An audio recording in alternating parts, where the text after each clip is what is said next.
वसीला उर्दू टीवी आपके रूबरू है।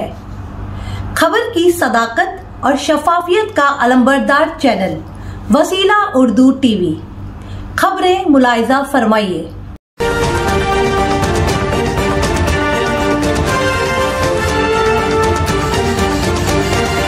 चीन ने अफगानिस्तान से अपने शहरियों को निकाल लिया। अफगानिस्तान से अमेरिकी फौजी दस्तों के इनकला के मौके पर चीन ने अपने शहरियों को एक हंगामी चार्टर फ्लाइट के जरिए वापस अपने वतन पहुंचा दिया है। बीजिंग हुकूमत के इस इक़दाम को चीनी सोशल मीडिया पर कौमी फतह करार दिया जा रहा है। गुज़िश्ता हफ्ते 2 जुलाई जुमा के रोज़ अफगान दारुल हुकूमत काबुल से चीनी शहर वुहान के लिए रवाना होने वाली खुसूसी परवास के जरिए 210 चीनी शहरियों को वतन वापस पहुंचा दिया गया है। क़ब्ल अज़ीं चीनी दफ्तर खारिजा ने एक सोशल मीडिया पोस्ट में लिखा था कि शोरिश ज़दा मुल्क अफगानिस्तान में मौजूद तमाम चीनी शहरियों को सिक्योरिटी के पेश नज़र मुल्क छोड़ने की हिदायत जारी कर दी गई थी। चीनी मुसाफिरों में से 22 अफराद में कोरोना वायरस की तशख़ीस हुई है। चीनी दफ्तर खारिजा ने भी इस बात की तस्दीक की है कि अफगानिस्तान से वापस वतन लौटने वाले चीनी शहरियों में कुछ अफराद कोरोना इन्फेक्शन का शिकार थे।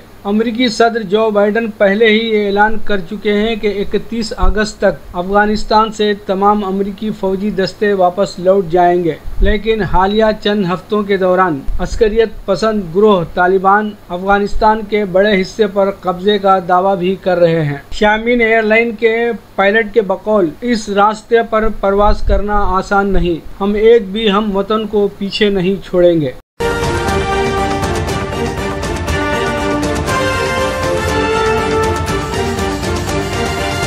साइबर हमले के नतीजे में ईरान भर में रेलवे निज़ाम मफलूज। ईरान के रेलवे के कंप्यूटर सिस्टम पर हैकरों के मुबैना साइबर हमले के नतीजे में मुल्क भर में रेलवे का निज़ाम मफलूज होकर रह गया था। ईरानी ज़राए इब्लाग के मुताबिक रेलवे निज़ाम मुअत्तल होने की वजह एक दुश्मन मुल्क की तरफ से किया गया साइबर हमला था। ताहम इस हमले की नौइयत और उसकी मजीद तफसील बयान नहीं की गई। हैकरों ने ईरानी सुप्रीम लीडर का फ़ोन नंबर आम मालूमात के हुसूल के लिए एक राब्ता नंबर के तौर पर शाया किया। मुल्क भर के रेलवे के दफातर के कंप्यूटर सिस्टम को हैक किए जाने के बाइस ट्रेनें मौखर या मनसूख की गई। साइबर हमले के बाइस ट्रेनों की टिकटों के दफातर, रेलवे वेबसाइट और कार्गो सर्विस में रुकावट की वजह से ताख़ीर ट्रेनें मनसूख की गई, जिसके नतीजे में लाखों मुसाफिरों को परेशानी का सामना करना पड़ा। रेलवे स्टेशनों पर मुसाफिरों की रहनुमाई के लिए नस्ब स्क्रीनों पर इंतजार की हिदायत की गई। मुल्क भर में ट्रेनें अपने मुकर्ररा औकात में रवाना नहीं हो सकी। तकनीकी माहिरीन ने रेलवे सिस्टम के मफलूज होने के बाद उसकी बहाली के लिए काम शुरू कर दिया था। ईरान के वजीर बराए मवासिलात और टेक्नोलॉजी मोहम्मद जवाद जहरमी ने गुज़िश्ता जून में इंकशाफ किया था कि उनका मुल्क खतरनाक नौइयत के साइबर हमलों का सामना कर रहा है। उनका कहना था कि बहुत से साइबर हमलों को ईरान ने नाकाम बना दिया, जबकि बाद साइबर हमलों से मुल्क के साइबर ढांचे को निशाना बनाया गया है।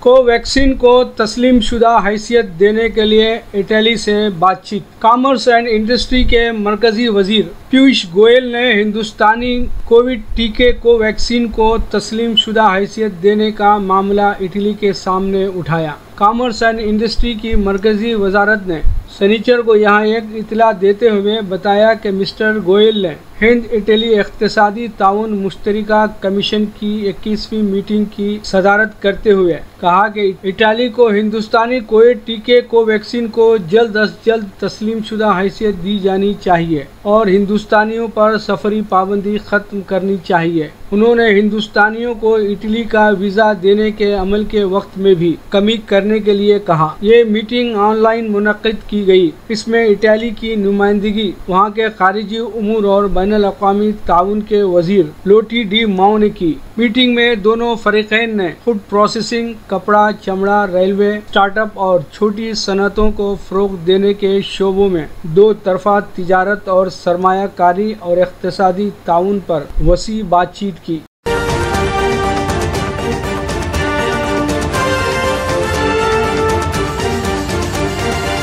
मुल्क में यूनिफॉर्म सिविल कोड की ज़रूरत। एक मुकदमे की समाअत के दौरान दिल्ली हाई कोर्ट की जज प्रतिभा सिंह ने वजारत कानून को तजवीज़ भेजने की बात कही। दिल्ली हाई कोर्ट की जज जस्टिस प्रतिभा एम सिंह ने जुमा को तलाक से मुंसलिक एक मामले पर फैसला सुनाते हुए अपने तबसरे में कहा कि अब आइन की दफ़ा 44 में यकसा सिविल कोड के तस्वुर को हकीकत में बदलने का वक्त आ गया है। उन्होंने कहा कि आज का हिंदुस्तान बदल रहा है। लोग धीरे धीरे जात पात मजहब के बंधन से ऊपर उठ रहे हैं और रिवायती दुश्वारियां कम हो रही हैं। ऐसे में कुछ मामलों में शादी के बाद तलाक में नौजवानों को परेशानियों का सामना करना पड़ता है, जिससे निपटने के लिए मुल्क में यकसा सिविल कोड नाफिज करने की ज़रूरत है। जस्टिस प्रतिभा सिंह ने तबसरा करते हुए सुप्रीम कोर्ट के 1985 के एक फैसले का भी जिक्र किया है और कहा है कि उसे संजीदगी से लेते हुए वजारत कानून के सामने रखना चाहिए। 3 दहाइयाँ गुजर जाने के बाद भी क्या कदम उठाए गए ये आज तक वाज़ेह नहीं है। जस्टिस प्रतिभा सिंह ने मजीद कहा कि जदीद हिंदुस्तान में मजहब जात बरादरी के बांध तेजी से टूट रहे हैं। तेजी से हो रही इस तब्दीली की वजह से बैनुल मज़ाहिब और बैन जात पात शादी या फिर अलहदगी यानी तलाक में भी परेशानियां आ रही हैं। फैसले में कहा गया है कि आज की नौजवान नस्ल इन परेशानियों में मुब्तला न हो, इस लिहाज से मुल्क में यूनिफॉर्म सिविल कोड नाफिज होना चाहिए। आर्टिकल 44 में यूनिफॉर्म सिविल कोड की जो उम्मीद जताई गई थी, अब उसे सिर्फ उम्मीद नहीं रहना चाहिए बल्कि उसे हकीकत में बदल देना चाहिए।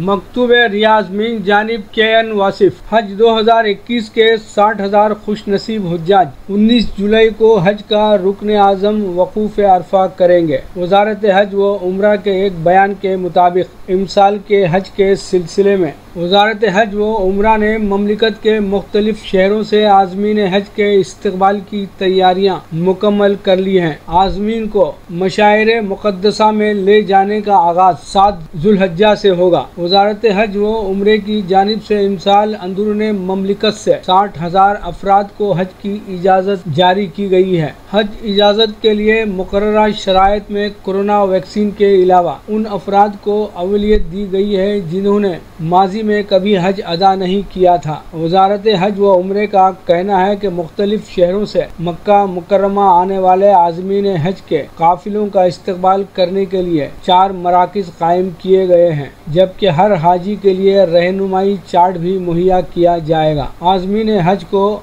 मशाइर मुक़द्दसा 7 और 8 ज़ुल्हज्जा को पहुंचाया जाएगा। मशाइर में तमाम इंतजामात को हतमी शक्ल दे दी गई है। आज़मीन को मखसूस बसों के जरिए मक्का मुकर्रमा से मशाइर मुक़द्दसा पहुंचाया जाएगा।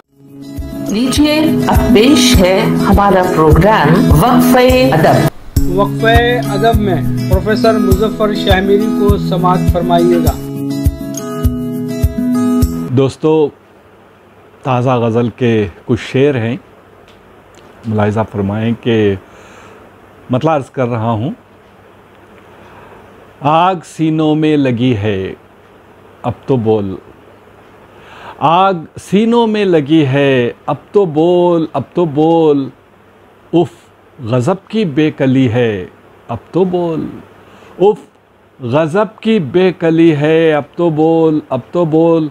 एक और मतलब देखिए कि रात गहरी हो चली है अब तो बोल, रात गहरी हो चली है अब तो बोल, जानलेवा खामोशी है अब तो बोल, जानलेवा खामोशी है अब तो बोल, अब तो बोल। एक और मतलब है कि शहर सारा अजनबी है अब तो बोल, उस शहर सारा अजनबी है अब तो बोल, बेबसी है बेकसी है अब तो बोल, बेबसी है बेकसी है अब तो बोल। और ये शेर देखिए कि पीछे सारे रास्ते मसदूद हैं, पीछे सारे रास्ते मसदूद हैं, रास्ते मसदूद हैं, सामने अंधी गली है अब तो बोल, उस सामने अंधी गली है, अंधी गली है अब तो बोल। और ये शेर के पेश करने को सलामे आखिरी, पेश करने को सलामे आखिरी, सलामे आखिरी। ज़िंदगी आकर खड़ी है अब तो बोल, उस ज़िंदगी आकर खड़ी है अब तो बोल। और इस शेर पर खुसूसी तवज्जो चाहूँगा आप सबकी के सहमा सहमा मुनसिफ़ों का है मिजाज। अर्ज़ कर रहा हूँ कि सहमा सहमा मुनसिफ़ों का है मिजाज, मुनसिफ़ों का है मिजाज। बहकी बहकी मुनसिफ़ी है अब तो बोल, ओ बहकी बहकी मुनसिफ़ी है अब तो बोल। सहमा सहमा मुनसिफ़ों का है मिजाज। और ये शेर के किस जगह पे ला के मारा है हमें, ओ किस जगह पे ला के मारा है हमें, ला के मारा है हमें। रहबरी है रहज़नी है अब तो बोल, रहबरी है रहज़नी है, रहज़नी है अब तो बोल। और ये शेर के हर बरस की तरह फिर से होली में, हर बरस की तरह फिर से होली में, फिर से होली में। इस्मते दुख्तर जली है अब तो बोल, ओ इस्मते दुख्तर जली है, इस्मते दुख्तर जली है अब तो बोल। और एक शेर के बोल कि अब बोलने पे मुनहसिर, बोल कि अब बोलने पे मुनहसिर, बोलने पे मुनहसिर।